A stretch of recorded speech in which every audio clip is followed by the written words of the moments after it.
Have you ever heard the story of the monkey trap used in parts of Asia? It's simple, but it reveals something profound about human beings.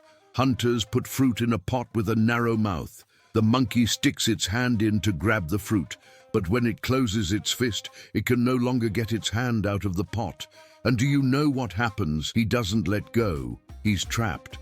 What catches him is not the trap itself. It's the attachment. Now think, how many times have you felt exactly like this? Stuck to a plan, an expectation, a control that you didn't want to let go of, even though it was trapping you. The answer may be uncomfortable, but it's revealing. Most of us, on some level, live like that monkey, trying to keep control of everything, the future, relationships, time, the path of life. But is this control real?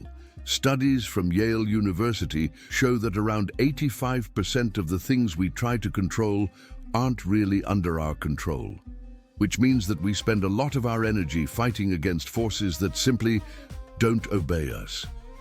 The truth is that we've been taught from an early age that to give up control is to fail, that letting go is the same as surrendering. But what if it's exactly the opposite? What if the real power lies in knowing when to let go with awareness? Imagine living more lightly, working for your dreams without anxiety, loving without fear of losing, believing without needing to control. It's not magic, it's practice. It's a new way of relating to life and to yourself. Have you ever noticed how much of our energy is spent trying to control what doesn't depend on us? Whether it's other people's behavior, the results of a project, the timing of a response, or even our own future. It's as if we're always squeezing our fingers around something invisible, believing that if we squeeze hard enough, everything will turn out exactly as we planned. But here's the truth. Absolute control is an illusion, and yet we strive for it every day. Where does this impulse come from? According to evolutionary psychology, the desire for control is a natural survival mechanism. The human brain, especially the limbic system, has been programmed to seek predictability.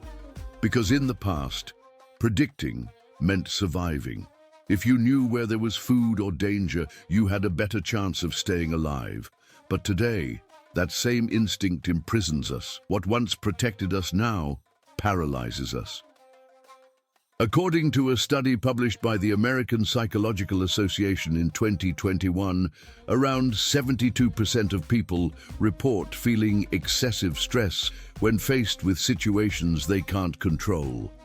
This includes decisions by others, unexpected changes, and even the natural flow of life. And this is where surrender comes in. Surrender is not giving up. It's not passivity. It's not crossing your arms and hoping that everything will resolve itself. It's something much more intelligent and subtle. It's knowing where your action ends and the movement of life begins. Imagine a river. You can swim, paddle, dive, but you can't control the current. You act within it, not against it. Surrender is this fine-tuning between effort and acceptance. The big problem is that we've been conditioned to believe that the more we control, the closer we are to success. But in practice, too much control generates exactly the opposite: anxiety, frustration, and emotional blockages. A good example of this is when someone tries to plan every detail of a relationship. Every word, every response, every gesture, everything needs to follow a script. The result? The connection loses its spontaneity. Affection becomes tension. The relationship becomes a silent struggle for control rather than a space for true exchange. Surrender in this context is not about losing. It's about gaining freedom. When you let go of what doesn't depend on you, what's left is focus, clarity, and space for life to surprise you the way only it can. Have you ever noticed how, even when everything around us points to change, something inside us refuses to move forward? That something is called the ego. But before we pass judgment, we need to understand the ego is not the enemy. It is not evil, nor does it need to be eliminated. In fact, it performs an essential function: protecting you. From childhood onwards, the ego is formed as a safety mechanism. It organizes our identity, helps us understand who we are in the world, and defines the boundaries between the self and the other.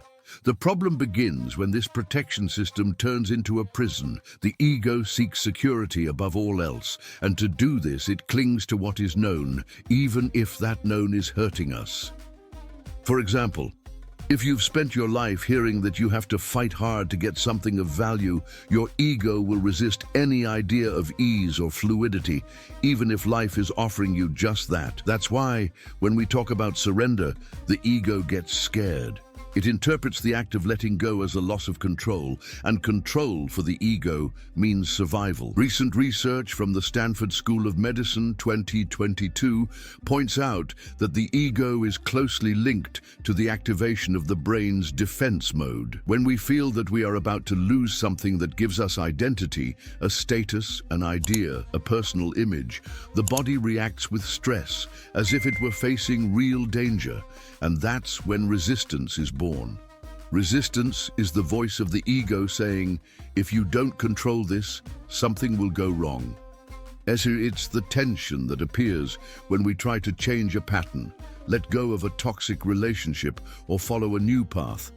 The ego fears the unknown because it can't predict what will come, and it prefers familiar discomfort to uncertain freedom. But there is something important. You are not your ego. You are the consciousness that can observe it, welcome it, and gently redirect it. By recognizing the ego as an ally who is just afraid, you begin to dissolve the resistance. And it's not about overcoming it, but about dialoguing with it, showing it that not everything needs to be controlled in order to be safe. That trust is also a form of protection, only lighter.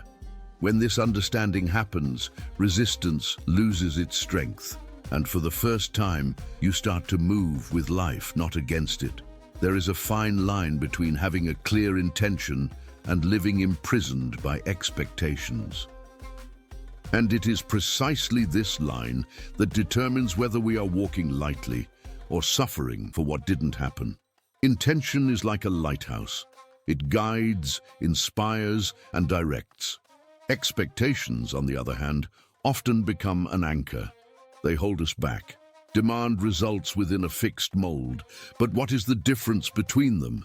Intention comes from the heart, from what is genuine. It is the expression of what you want to live, create, or manifest without the need to know exactly how it will happen. It connects with the present and opens up space for possibilities. Expectation, on the other hand, is mental, rigid, and based on projections. It creates a specific scenario with a defined time, form, and outcome, and demands that everything fits into it. Let's take a simple example. Imagine that your intention is to find a healthy relationship.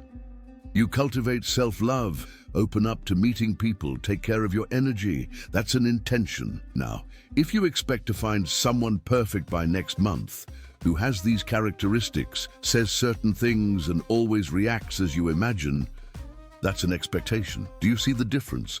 Expectation limits, intention expands. According to an article published in the Journal of Personality and Social Psychology, 2022, people who maintain flexible intentions are more emotionally stable and can cope better with unforeseen events, while those who stick to rigid expectations tend to suffer more from frustration and feelings of inadequacy. Another important point is that expectation is almost always linked to attachment to the outcome, while intention focuses on the energy of present action. When you act with intention, but without clinging to the how and the when, you flow with the process. But when you act under expectation, everything that doesn't follow the script becomes a source of disappointment. The solution? Replace expectations with conscious intentions. Instead of expecting everything to happen in a specific way, keep your direction clear and your heart open. Trust that the path can be different from what you imagined and still perfect for what you need. Because the secret is not in controlling the outcome, but in keeping your energy aligned with what really matters. There comes a time when no matter how hard you try to resist, fight, or control, life invites you to just accept. But beware, accepting is not the same as conforming. It's not resignation or passivity. Acceptance is courage disguised as calm.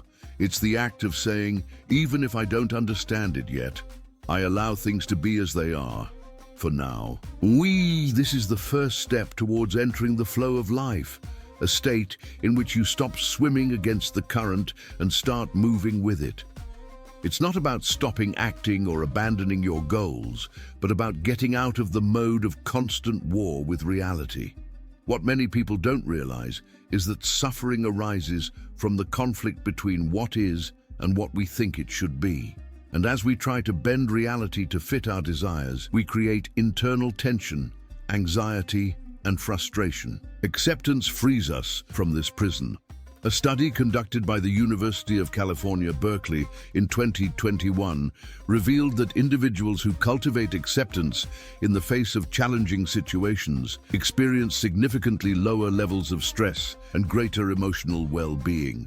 The simple act of saying okay for now activates regions of the brain associated with emotional regulation and resilience. When we accept, we make room for a greater force to act, the intelligence of the universe.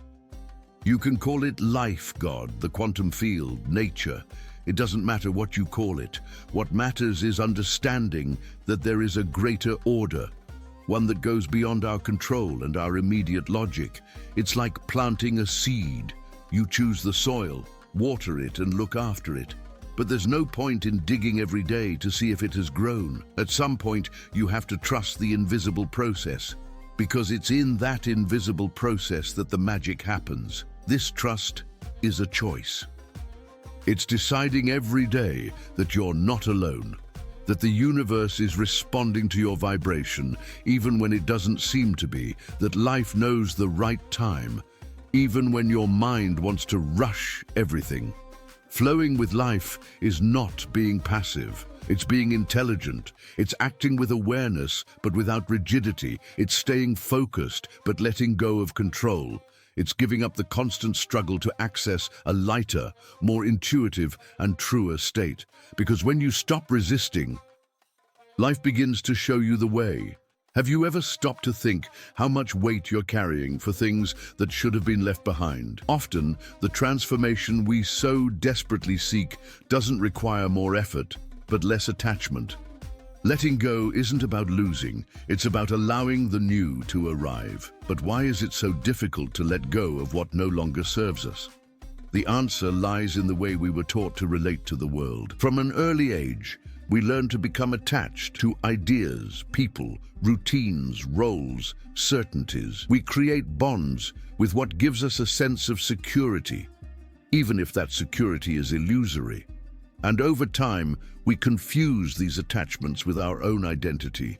But personal growth requires space, and attachment often takes up exactly the space that change needs to happen. Imagine a closet full of clothes you no longer wear. As long as it's full, you'll have nowhere to put something new, even if it's more beautiful, more useful, more in line with who you are today. The same logic applies to the soul. Letting go means emptying out in order to find yourself again. According to research carried out by the Harvard Business Review 2023, people who practice conscious detachment have greater emotional adaptability, better decision-making, and higher levels of well-being. This is because when you let go of the fear of losing, you also let go of the fear of living. But letting go doesn't have to be abrupt. It can happen lovingly and gradually. Letting go doesn't mean rejecting. It means accepting that the thing has fulfilled its purpose and now needs to go. Letting go can be from a belief that limits your evolution, from a relationship that no longer nourishes your essence, from an old version of yourself that no longer reflects your current truth. True transformation begins when you stop resisting what life is trying to change for you, when you stop insisting on what no longer flourishes and make room for what really makes sense now. And that's not weakness. It's maturity. It's knowing that letting go is also loving, including yourself, because every time you allow yourself to let something go, you're actually saying to the universe, I'm ready for something bigger, lighter, and more in line with who I really am. And that is perhaps the most powerful form of transformation there is. You don't have to control everything for things to work out. For a long time, we've been conditioned to believe that success depends on constant effort, absolute control, and resistance to error. But the truth is that life happens much more smoothly when we learn to act with direction and let go of excess pressure. What you've learned so far isn't theory, it's practice. And perhaps the hardest part is not understanding it, but applying it. So here's a direct invitation. Choose an area of your life where you're wearing yourself out, trying to control what doesn't depend on you. It could be a relationship, a plan that won't go anywhere, a change that scares you. Now ask yourself honestly, what am I trying to force here? What if I let it breathe? Believe me, sometimes taking a step back is what allows something to finally move forward. Letting go, accepting and trusting is not about abandoning your goals. It's about changing the way you relate to them. It's to stop putting your peace of mind in the hands of a future outcome and start living it in the present. You keep acting, you keep positioning yourself, but you stop fighting with what's out of your reach. Most importantly, you begin to realize that life responds much better to lightness than to rigidity. A clear example of this? Think of how many times things have worked out when you finally gave up pushing. It's almost as if the universe was waiting for you to let go and then give in. That's not magic. It's alignment. It's when your intention finds real space to manifest. So, as I close this video, here's what I propose to you. Choose intentionally, act with awareness, and let go of what you can no longer hold on to. It's not easy, but it is possible. And more than that, it's liberating.